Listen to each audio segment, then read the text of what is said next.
sabi nila lahat doon, wala raw pork.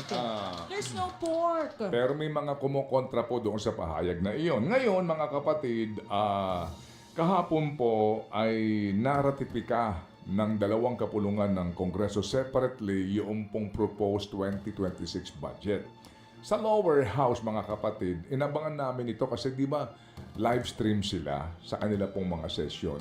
Ang aking nga kahapon iniisip, baby girl, ano pa ang silbi ng pagmamayabang noong Committee on Appropriations Chairman diyan po sa lower house? Kasi in fairness po naman doon sa Senate, mukha po namang live stream buo yung kanilang session. And yung kanila pong video doon ay video ng session hall. Oo. Okay.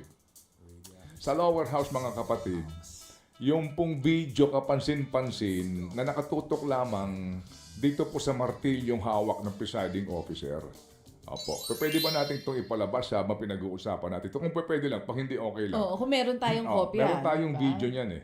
Opo. Doon lang ho nakafocus. And then, wala po silang wide shot sa kanilang session. At ang focus lamang po ay doon sa presiding officer at yung majority leader at ang kanila pong committee chairman na committee ng appropriations chairman na nando sa gilid na agad pong pumalakpak. Opo. Nagmosyon kaagad yung majority leader, si Defensor, hindi po ito si Sandro Marcos, na I move to ratify itong BICAM report. There's a motion, sabi po noong presiding officer. Those who are in favor say aye. Aye! Say nay. Nay. The motion is approved. And I move that we suspend session. Yan. Opo. Kanila, I'm sorry. Nag-move siya to end the session at magbukas po sila on January 26. Wow. Opo, yan ang mga shots po nila, mga kapatid. Pero, alright, wala po talagang wide shot kung gaano karami ang present. Kasi nga, most likely, wala silang quorum. Ewan ko lang po, ano pa ang saysay ng pinapangalandakan ng kanilang committee chairman na ang kanila pong BICAM deliberation ay live stream kung dito po sa ratification mukha hong pinaspasan ni hindi mo lang po pinagsalita yung mga gusto lang pong mag-explain ng vote. Budget yan, girl, ha? Ang pinag-uusapan natin na, Aaron, 6.7 trilyon na pera ng bayan. Kung ikaw ay miyembro ng Kongreso at gusto mo na ipaliwanag kung bakit ka boboto ng pabor o hindi, ba't ayaw niyong pagbigyan? Hindi po ba? Nominal voting po usually yan eh. At saka, dyan po, mga kapatid, meron munang attendance eh. Wala pong nakatayo doon at nakapagsabi, Mr. Speaker, do we have a quorum? Hindi pinayagan man lamang na may magsalita na sino man pong taga-oposisyon o miyembro ho ng majority para man lamang tanong, Mr. Speaker, Madam Speaker, do we have a quorum? Because obviously, baka wala silang quorum. Because under the rules, parliamentary rules, when there is no quorum, there's no business. Tama? Ba't ka magpapasa ng isang pambansang budget na walang quorum? Opo, walang quorum. So, dito ho, na naman, nagbibigay kayo ng puwang para may question naman ito sa baka may mag-question na naman nito, ha? Kasi hindi dumaan sa tamang proseso na naman ito. Hindi po ba? Nagmamadali.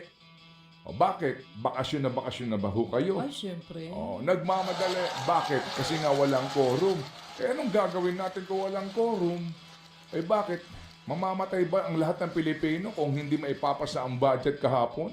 Maratify? Titigil ba ang pag-usad ng buhay natin? Hindi naman. Hindi naman actually.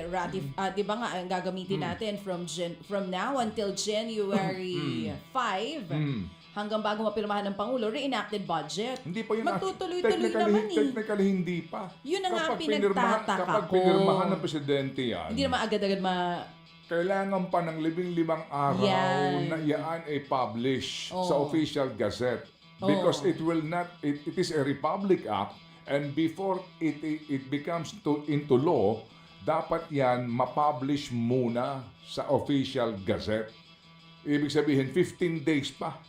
At saka sa kalakaran po sa ating sistema, hindi ho agad-agad yan na pag natapos na yung taon yung budget, hindi mo na pwedeng kubrahin. Hello? Oo, yun na nga. Kaya yun din ang pinagtataka ng ilan kung bakit nila minamadali itong budget na ito na ang tawag po nila ay people-centered. At pilit nilang pinagtatanggol na there's no pork. Naglagay sila ng kung ano-anong provision para hindi na daw po maka-epal ang mga epal na politiko. 243 po ang kabuang halaga ng unprogrammed appropriations. Anong tawag mo doon? Di presidential pork. Opo. Yung maipit nila, 51 million pesos. Anong tawag mo doon? Billion.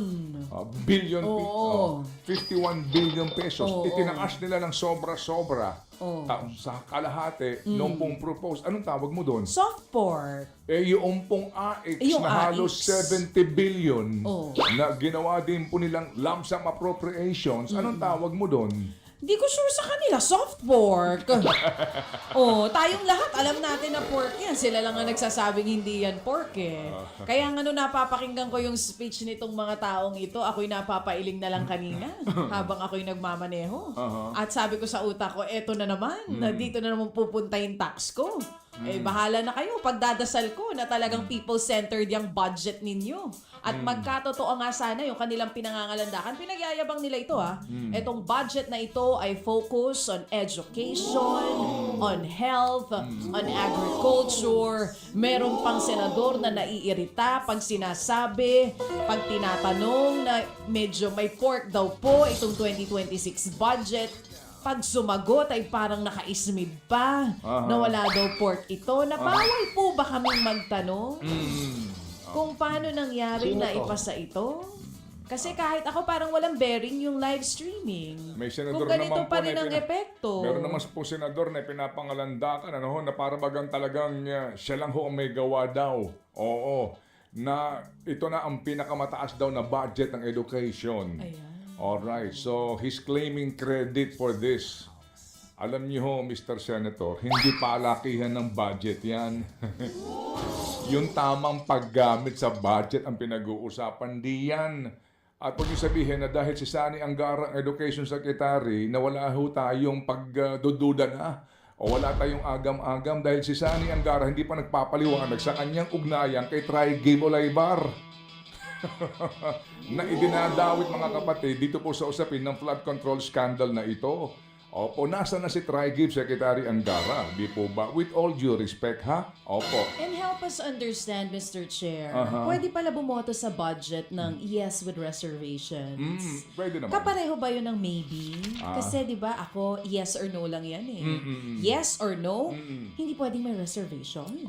Pwede namang, boboto ko ng yes dito, pero medyo masama ang loob ko. Hindi pwede yun. Dapat no. Anyway, Ako sige sa po. akin lang yan, dapat no. Hindi pwedeng nasa gitna. Opo. Yes or okay, no sige. lang yan. Ngayon, pag-usapan natin tong Cabral files na ito o DPWH files mamaya ng kaunti, ha? Sandali lang po. Ang aga-aga naman kasi napunta ho tayo dito po sa usapin ng budget. Bakit?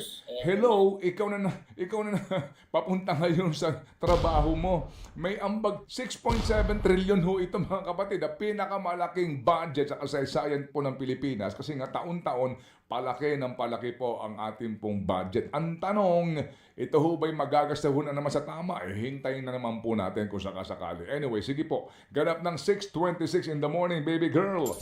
At ang ating pong tamang oras atid sa atin ng Boss Max 3 Coffee. Boss Max 3 Coffee, alam mo na kaagad, amoy pa lang quality coffee beans at puno ng sangkap na galing sa Mangosteen with Santone. Ay, namainam po sa ating pangangatawan. Boss Max 3 Coffee, kapeng mangosteen sa sarap. Available yan sa Mercury Drug, Watson, 7-Eleven, Sausa Drug, at mga piling supermarkets nationwide. Thank you, Boss Max 3 Coffee. Sir Herman and Jason Panghulan, Happy New Year! And doon nga pala kay Ginoong Johnny Nang, Boss Johnny, ganda umaga sa inyo, sa inyong buong pamilya at kay Ma'am Donna Nang, Happy New Year po sa inyo, sa buong staff po ng DN Steel Corporation at sa Ultra Insulated Panel Systems Corporation. Good morning sa inyong lahat. Alright, baby girl. So paano? Ang tangi na lang pupwedeng mag-no dito ay ang Pangulong Marcos Jr. Kung ibibitaw niya. Ibibitaw ba niya? Ano sa tingin mo? Abay, tignan